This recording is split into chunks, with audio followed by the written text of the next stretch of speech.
This presentation is a brief introduction to nucleic acids. Nucleic acids are another class of primary metabolites, which means that they are common to all the living organisms. They are biopolymers, and there are two kinds of nucleic acids, DNA and RNA. DNA is a repository of genetic information, and RNA is involved in expression of the genetic information through transcription and translation. In some viruses, RNA is a repository of genetic information. As polymers, nucleic acids are actually polynucleotides. They are composed of individual nucleotides as monomers, and those nucleotides repeat to give a polymer. Nucleotide units repeat to give a polymer. Now, once a nucleotide is incorporated into a polymer, into a nucleic acid called polynucleotide, then nucleotide is called a nucleotide residue. Each nucleotide is composed of a nucleic acid base or nitrogenous base, a carbohydrate or sugar component, and in this case it's either ribose or 2-deoxyribose, and phosphoric acid. When it comes to structure of nucleic acid bases, they are derivatives of either pyrimidine or purine. So pyrimidine is a 6-membered ring, aromatic ring, with 2 nitrogen atoms in position 1 and 3, and purine is a little bit more complex structure with 2 fused rings. It's also aromatic. Purine is also aromatic, and as you can see from this structure, it consists of fused 5 and 6-membered rings with a total of 4 nitrogen atoms, 2 per ring. Pyrimidine bases are cytosine, which is found both in DNA and RNA. Uracil is found only in RNA. Thymine structurally is 5-methyl-uracil, and thymine is found only in DNA. There are 2 purine bases, and both purine bases are common to both DNA and RNA. They are adenine and guanine. A nucleoside is composed of a nucleic acid base and the pentose sugar.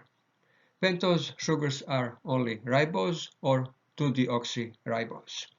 Ribose in RNA and 2-deoxyribose in DNA. Here is formula of ribose. This is open chain form. In a nucleoside, ribose is in cyclic form. This is one way to represent it. Typically in biochemistry, we represent ribose using Hayward formula. So this is Hayward formula, and we use even more simplified formula where we omit hydrogens. So this formula, bottom on the right, is typical formula of ribose in biochemistry. In DNA, pentose is 2-deoxyribose.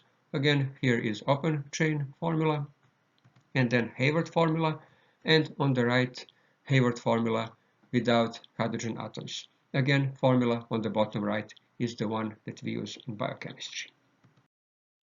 The bond between a pentose, ribose or deoxyribose and a nucleic acid base is beta-N glycosidic bond. Beta means that bond is above the plane of the pentose ring. Alpha bond would be bond below the plane of the pentose ring. And N means that bond is to the nitrogen atom. So beta-N glycosidic bond above the plane of the ring to the nitrogen atom.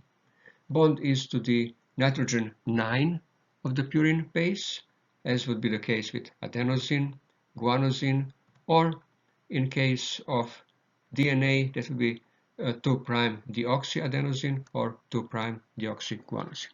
And also you can see the numbering. We use numbers, ordinary numbers, to indicate atoms in the nucleic acid base. Carbon atoms in a pentose are indicated by prime numbers. So 1', 2', and so on. That is to differentiate obviously those atoms from atoms in nucleic acid base. In pyrimidine bases, glycosidic bond is beta N1 glycosidic bond to nitrogen 1 of the pyrimidine ring. And so we have here cytidine and uridine, so two of the RNA nucleosides, and then 2-deoxycytidine and thymidine, or 2-deoxythymidine, but we don't need to indicate that this one is 2-deoxy because thymidine must be 2-deoxy because thymidine appears only in DNA.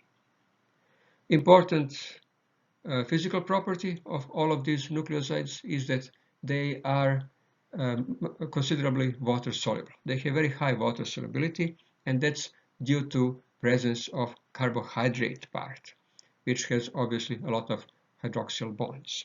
On the other hand, nucleic acid bases themselves have very low water solubility. A nucleotide is a phosphoric ester of nucleoside. The most common are 5' phosphate esters, as shown here. Also encountered are 3' and cyclic 3', 5' esters. This one is adenosine 5' monophosphate, and since 5' are the most common, we actually don't need to indicate 5'. So if we call it adenosine monophosphate, it's understood that this is adenosine 5' monophosphate, and it's also known by abbreviation AMP. So abbreviation AMP refers to adenosine 5' monophosphate. If phosphate group is in other position than 5', then it has to be indicated. For example, guanosine 3' monophosphate. If we want to abbreviate that, we have to abbreviate that as 3' GMP. If we were to indicate this only as GMP, that would refer to guanosine 5' monophosphate.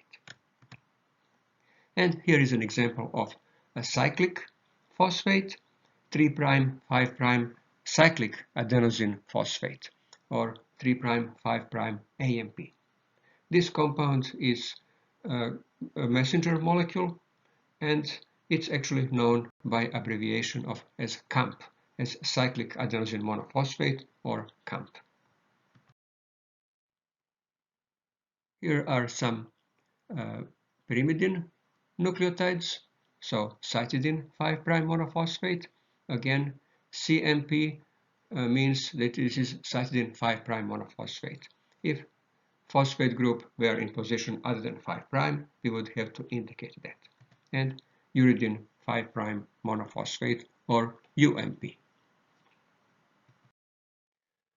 Nucleotides can also exist and do exist in diphosphate and triphosphate forms, and we of course name that accordingly. So this is adenosine 5' diphosphate. Again, we don't need to indicate 5', so this can be called adenosine diphosphate, or ADP. And adenosine triphosphate, or if you want to be more accurate, adenosine 5' triphosphate, or ATP. Common symbol for a nucleotide, just generic nucleotide, is NMP for nucleotide monophosphate, NDP for nucleotide diphosphate, and NTP for nucleotide triphosphate. We can also use symbols like DNMP, DNDP, and DNTP for the corresponding 2' deoxynucleotides. Besides their biological role as constituents of DNA and RNA, nucleotides have their own biological functions. Nucleic acid bases are information symbols that direct nucleotides to the appropriate metabolic pathway. Nucleic acid bases and pentoses are not directly involved in metabolic processes, but nucleotides are, and here are main roles of various nucleotides. ATP is principal energy source of the cell. GTP is energy source for protein synthesis. CTP is metabolite in phospholipid synthesis. UTP is involved in synthesis of complex carbohydrates and polysaccharides, and we actually already covered that earlier in this course. And of course, Various nucleotides and deoxynucleotides are starting materials for synthesis of nucleic acids. This completes introduction into nucleic acids.